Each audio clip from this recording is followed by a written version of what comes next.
Escobar, इस नाम को आप में से कई लोग जानते ही होंगे। अगर नहीं जानते तो हम आपको बता दें कि ये एक कोलंबियन ड्रग लॉर्ड था जिसको द किंग ऑफ कोकेन या गॉडफादर के नाम से पुकारा जाता था। ये ड्रग्स की दुनिया का ऐसा नाम था जिसे हर बच्चा जानता था। इस इंसान के पास इतना पैसा था कि इसका अंदाजा आप इस बात से लगा सकते हैं कि वो ड्रग्स की तस्करी करने के लिए सबमरीन तक का इस्तेमाल करता था। आज के इस वीडियो में हम बात करने वाले हैं आज तक के सबसे खौफनाक ड्रग लॉर्ड के बारे में और उसकी जिंदगी से जुड़े कुछ ऐसे किस्सों के बारे में जिसे जानकर आप हैरान हो सकते हैं। इतिहास के सबसे बड़े अपराधियों में नाम दर्ज कराए जाने वाला पैब्लो एस्कोबार ड्रग लॉर्ड होने के साथ साथ कोलंबिया के मशहूर ड्रग कार्टेल का लीडर और फाउंडर भी था।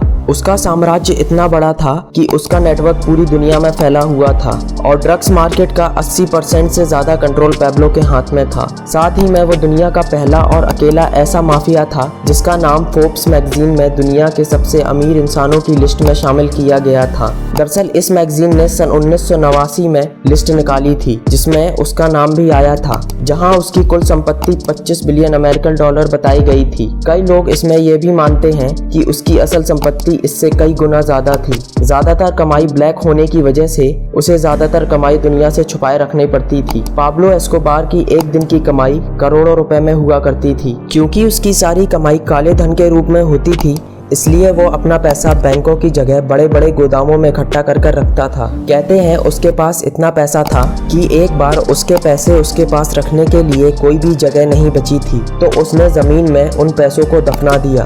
क्या आपने कभी ऐसा सुना है कि किसी इंसान को हर महीने अपनी नोटों की गड्डियों को इकट्ठा करने के लिए 2 लाख खर्च करने पड़ते हों? लेकिन पैब्लो एस्कोबार के पास इतना पैसा था कि वो 2 लाख की रबड़ बैंड खर्च कर देता था उन पैसों को बांधने के लिए। उसके भाई रॉबर्टो एस्कोबार ने बताया कि उसके पास इतना पैसा था कि उसका काफी हिस्सा तो चूहे के काटने और पानी से गलने के कारण बर्बाद हो जाता था। अगर उसकी शुरुआती जिंदगी की बात करें तो पैब्लो एस्कोबार का जन्म 1 दिसंबर 1949 को कोलंबिया के रियो नेग्रो शहर में एक गरीब परिवार में हुआ था। इनके पिता एक गरीब इंसान थे जो कि एक किसान थे, जबकि उनकी माँ एक छोटे से स्कूल में टीचर की जॉब करती थी। पैब्लो एस्कोबार के माँ बाप के कुल 7 बच्चे थे, जिसमें पैब्लो एस्कोबार तीसरे नंबर का था। परिवार बड़ा था और उनके माता पिता उतना नहीं कमा पाते थे, जिसके कारण वो अपने घर में पैसों की तंगी देखते हुए बड़ा हुआ और इसी तंगी की वजह से उसने पैसा कमाने की ठान ली थी, जिसके लिए उसे गलत काम करना चालू कर दिया।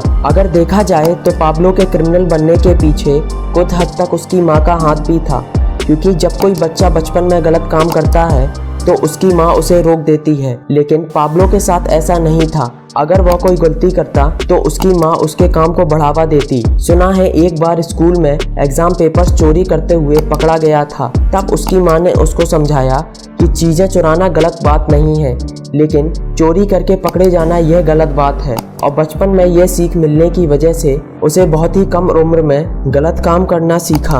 उसने अपनी लाइफ के कुछ साल अपने शहर में बिताने के बाद मेडलिंग शहर में शिफ्ट हो गया था और इसी शहर में उसने अपने करियर की शुरुआत भी की थी। कहा जाता है ड्रग्स के धंधे में उतरने से पहले वो बहुत से छोटे मोटे क्राइम कर चुका था, जिसमें चोरी, डकैती, गाड़ियां चुराना और भी कई काम शामिल थे। उसने बचपन में कसम खाई थी अगर वो 21 साल की उम्र तक मिलीनियर नहीं बना तो वो खुद को गोली मारकर आत्महत्या कर लेगा। अपने संकल्प को पूरा करने के लिए उसने एक इंसान को किडनैप भी किया था, जिसकी फिरौती में उसने 1 लाख अमेरिकन डॉलर भी वसूले थे। लेकिन इतने से उसका कहाँ काम चलने वाला था, इसलिए उसने और भी पैसे कमाने के लिए वहाँ के ड्रग कार्टेल्स को ज्वाइन कर लिया और उसके ड्रग डिलीवरी का काम करने लगा। इस काम में बहुत अच्छे पैसे मिलते थे, लेकिन कुछ ऐसा हुआ जिससे उसकी पूरी जिंदगी बदल गई। इसके बारे में हम अगले वीडियो में बात करेंगे। इस वीडियो के लिए इतना ही, और अगर आपको हमारे वीडियोस पसंद आ रहे हैं तो प्लीज चैनल को सब्सक्राइब करके हमें सपोर्ट करें